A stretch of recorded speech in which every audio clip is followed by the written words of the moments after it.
let's go ahead and get started. Welcome. Happy New Year. Glad to see everybody back as a group. We have a few items on the agenda before we get into PD. We have a few items on the agenda before we get into our PD. So first of all, I will turn some time over to one of our SBOs. Hi teachers, so one thing coming up is faculty follies, and we just wanted to get a number of how many teachers would be interested in performing in it, so we can decide whether or not we want to actually go through with it. So if I could get just raise a hand. Okay, I'm new. You're gonna have to explain that. Okay, faculty follies is the teachers' talent show, pretty much. John McNeil's going to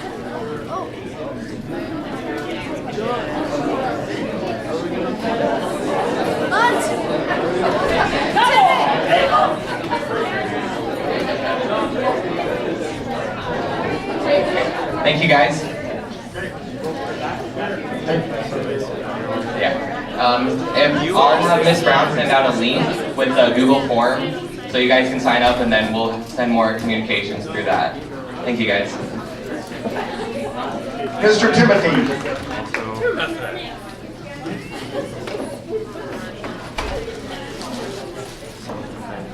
All right, so I had a lot of questions as you're walking in. Is there anybody that did not get their little surprise? Okay, so can you catch? So about a month ago, for Granger's Hope, which used to be known as Hope Squad, we're kind of changing it. Who? Right here. Oh, that was a bad throw. We did this as a lunchtime activity. This is actually a stress ball.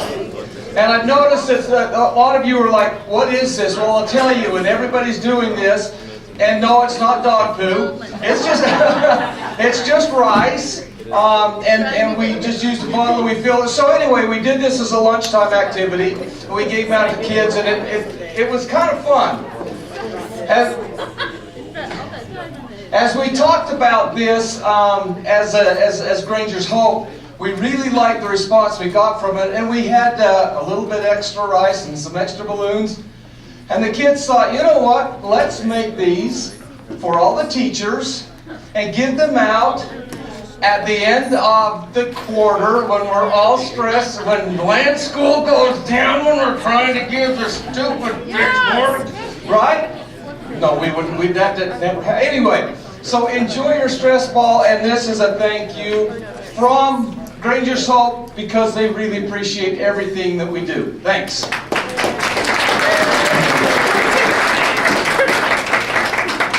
Lauren.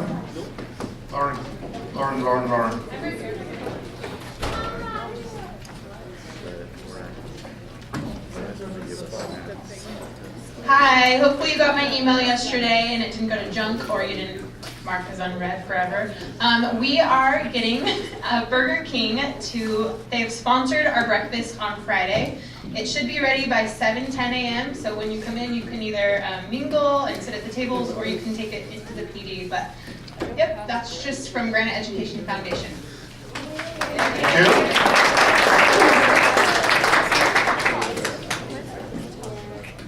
Okay, I'd like to read a letter that I received from Linda Hampson.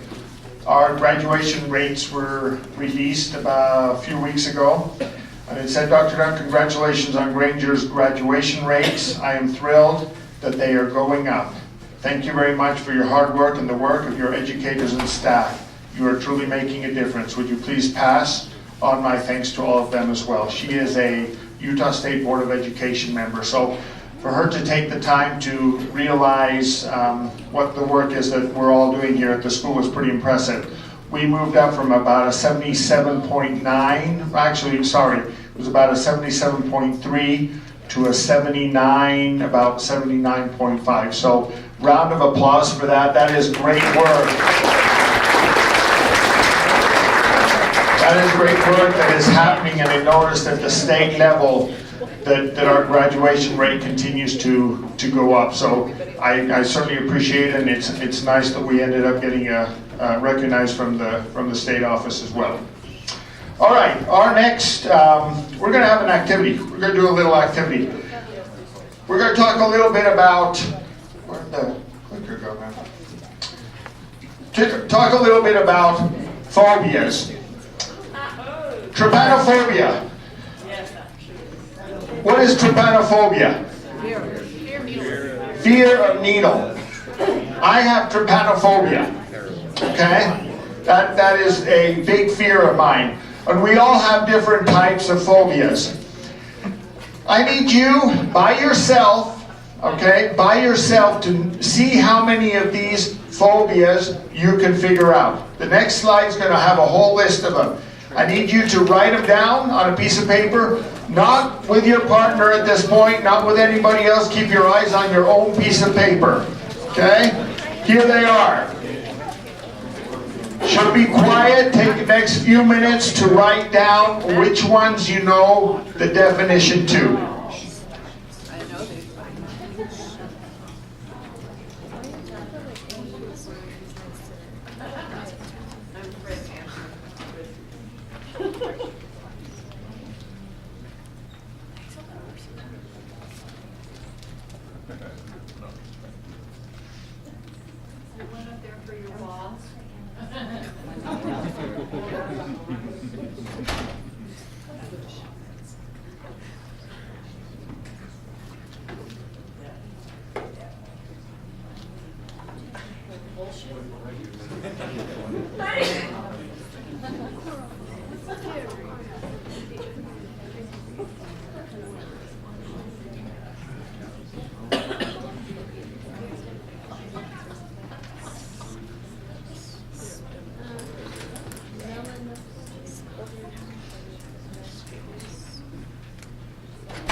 At this point, do not look on your phones for definitions. Do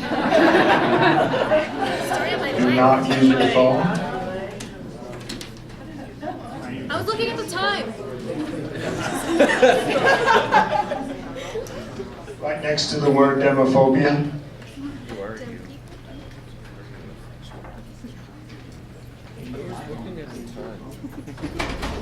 Okay, just raise your hand if you need more time. There's a few going, good.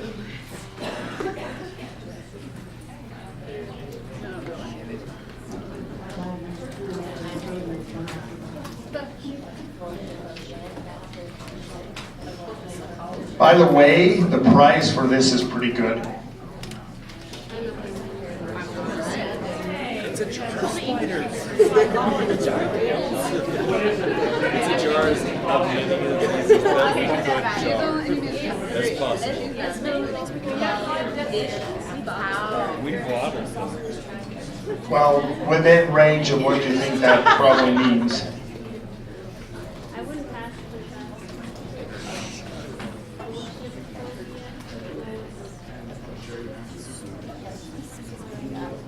Okay, who's still going?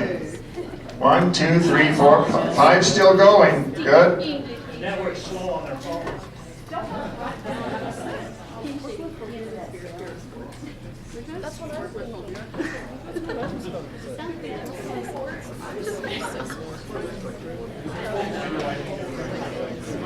Okay, we'll go one more minute.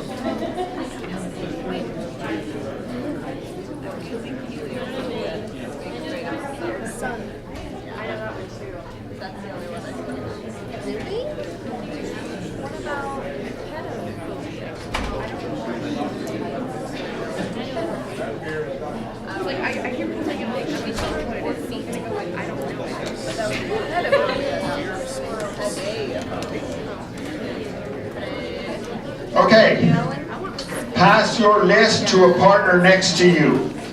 Share it with somebody else. You grade theirs, they grade yours.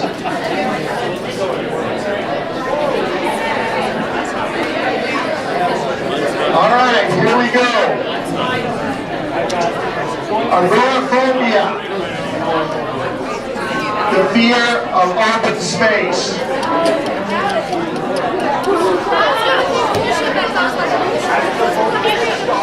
All right, hold on. Let's go each one. Agoraphobia, the fear of open space. Astrophobia, the fear of stars and space. Bolessophobia, Bolsheviks, fear of Bolsheviks. Good. There we go. Carnophobia, the fear of meat. Chorophobia, the fear of dancing. Demophobia, the fear of crowds. Pedophobia, the fear of children. Heliophobia, the fear of sun. Sportlio, I can't even say the word. Did anybody get this one right? Fear of sports? The fear of clicking. On the wrong answer. Being stared at. Isolophobia, fear of being alone. Melanophobia, the fear of the color of black. Noctophobia, the fear of night. Ophthalmophobia, being stared at. Sinistrophobia, left things. And paganophobia, the fear of beards.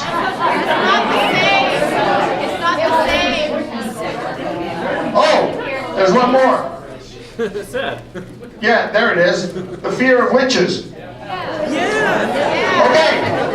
so there's 15 of them. How many of you got 10? Raise your hand if you got 10. Raise your hand if you got 11. 11? Anybody get 12? Third? You got 11. Yes, I got 11. Good job. How did you know so many? Latin roots. That's good. That's really good. So, your choice of your prize is either 2 jazz tickets to tomorrow's home game on the floor with dinner and a parking pass. 11? She got 11 also. So, we've got 2 different prizes.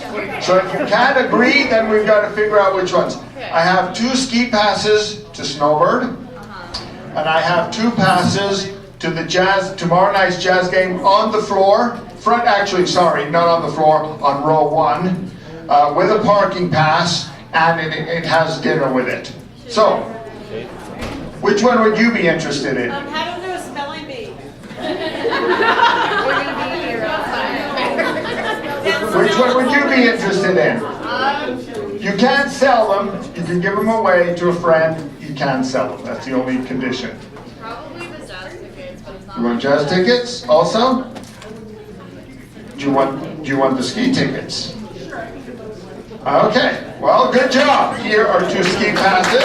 Good job. Here are jazz tickets.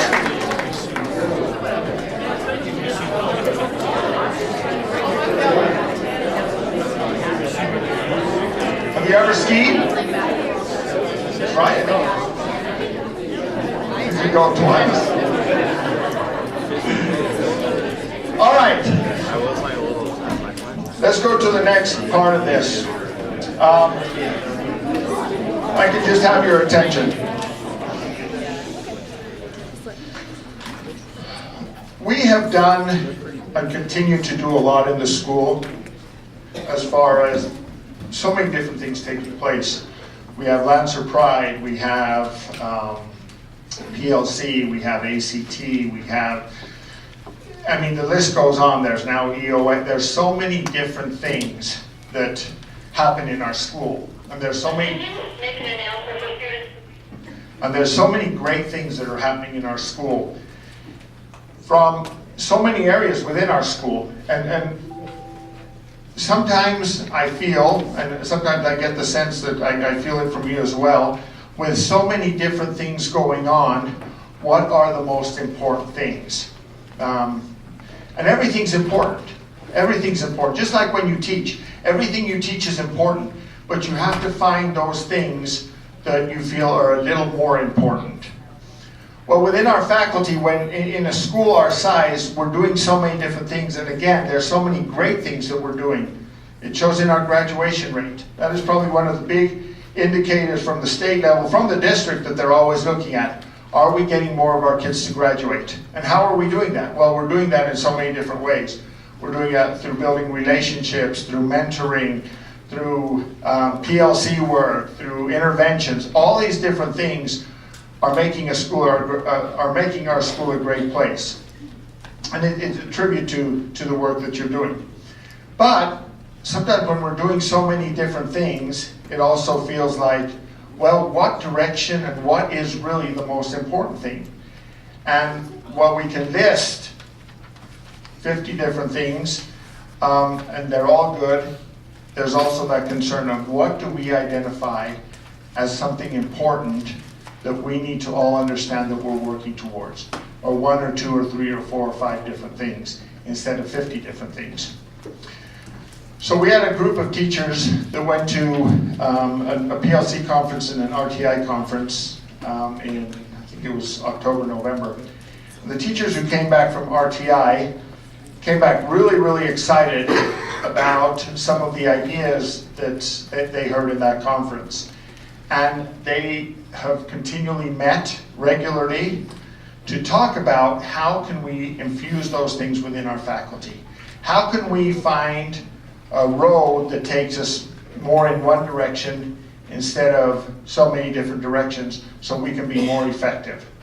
And I appreciate the work they've been doing because they've just been meeting by themselves and they've just held on to this and just wanted to continue to develop it.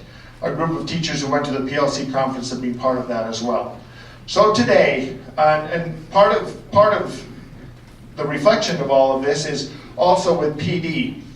We get the Granite Way PD and it's given to us. I usually go to it once a month and they give it to us. I have felt, really for the last 2 or 3 times, standing in front of you and just sharing information is not effective. Okay, it's kind of like the same thing you do in your classroom when you just talk and talk and talk to the student. It doesn't become effective. It becomes effective when you've broken them down into groups, when you know if what they're doing, what you're asking them to, if you're doing different activities. And I just felt that our PD needs to be a lot more effective, a lot more engaging. I think you'd agree with that as well. But part of the engagement is part of us being involved in the process. Because all of us working together is a pretty powerful force. When we're not working together, it's just a little weaker. So I'm going to turn some time over to this group of teachers who they're going to share some information with us here.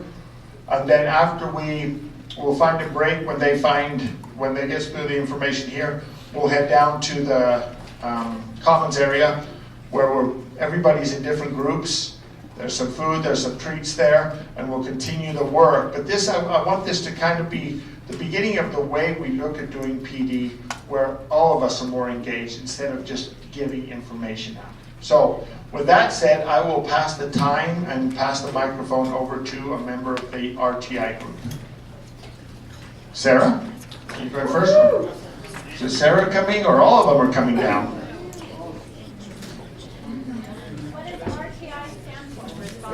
Response to intervention. Okay. Fear of presenting in front of your peers and stress balls came at a serendipitous time.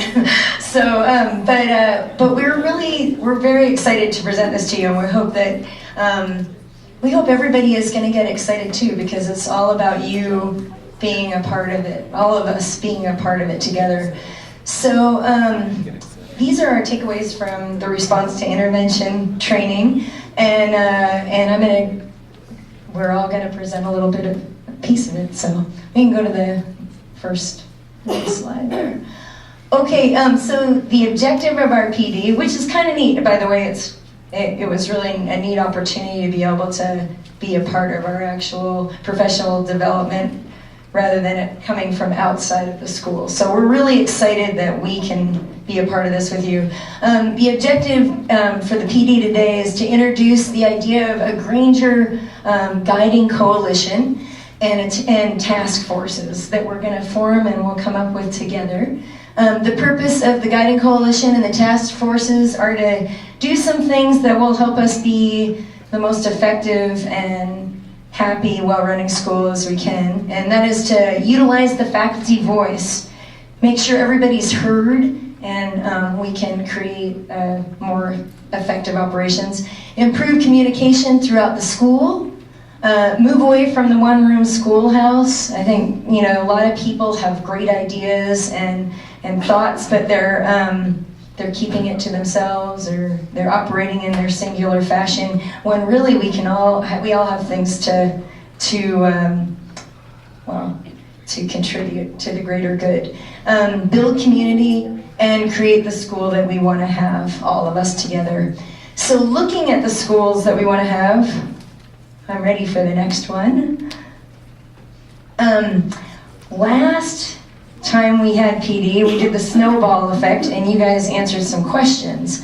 And a couple of the questions one of them was, what school do we have, and what school do you want us to be? And these were the different types of schools that were presented to you. So there was the Charles Darwin, which was the kind of school where all students can learn based on their ability. The Pontius Pilate, which is all students can learn if they take advantage of the opportunities we give them to learn. The Warm and Fuzzy School, all students can learn something in our warm and nurturing environment. And then the last one is by all means necessary. All students can learn, and we will work hard to help them all achieve high standards of learning. So these were all presented, and we answered some questions about them, and we have that data, and we're going to show it to you today. So this is the data that was collected. So as a faculty, we decided that, 38% of us said that our school is warm and fuzzy. So then we went on to what school we want our children, the children in our lives, to attend. Billy, you're fired. It's different than my clicker in my room. So as a faculty, we decided that the children that we have in our lives, we want them to attend by all means necessary. By 72% of us said we want them to attend by all means necessary school. So then the next slide shows, thank you, Tilly, the school that we want to work at. And 68% of us said we want to work at this type of school. We want to work at a school where it's by all means necessary.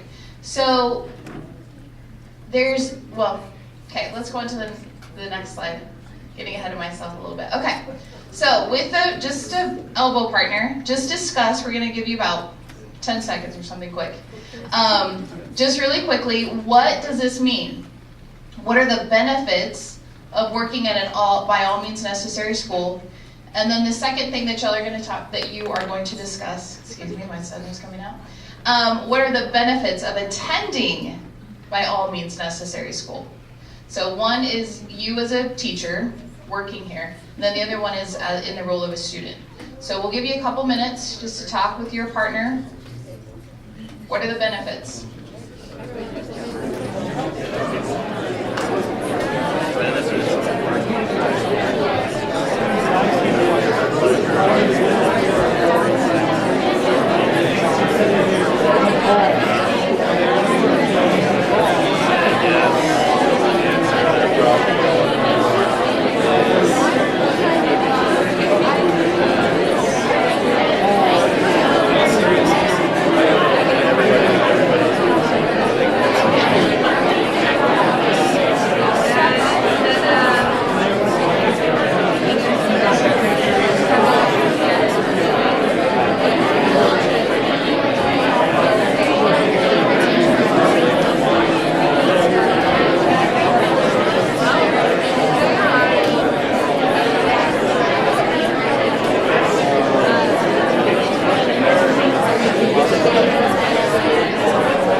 ideas. We heard a lot of discussion, so let's just share some ideas. What are some of the benefits of working at a by all means necessary school?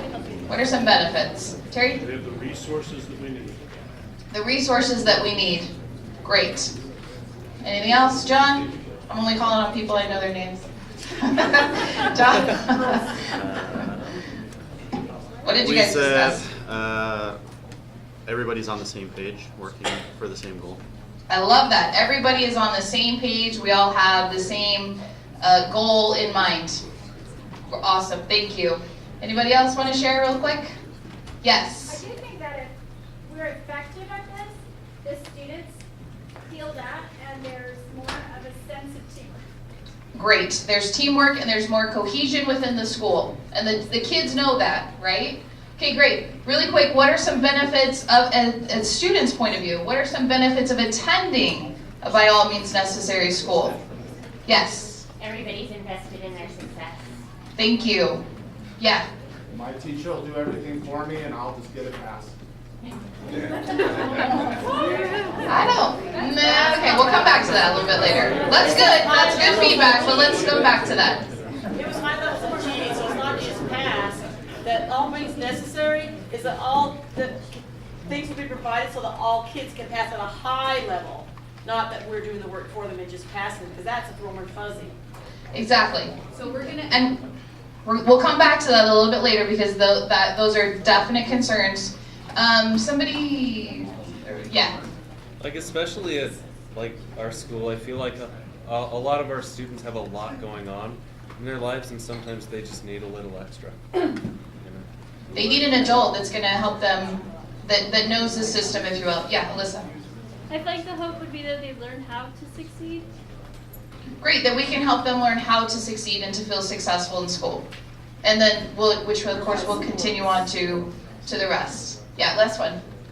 We talked about how an all means necessary school will kind of accommodate different learning styles. So if you don't learn one specific way, you're not just like doomed to failure. Absolutely. How many kids do we know that just don't learn the way that we learn? Right? A lot of us as educators learn a certain way, and then our kids don't learn that way. And okay, great. Okay. And Michelle, would you start the video? And we're only going to watch it one time. Wait, go back. Go back.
Okay, when we attended the RTI conference on response to intervention, they showed this video to us right off the bat and had us turn to our elbow partners and discuss what stood out to you in this video.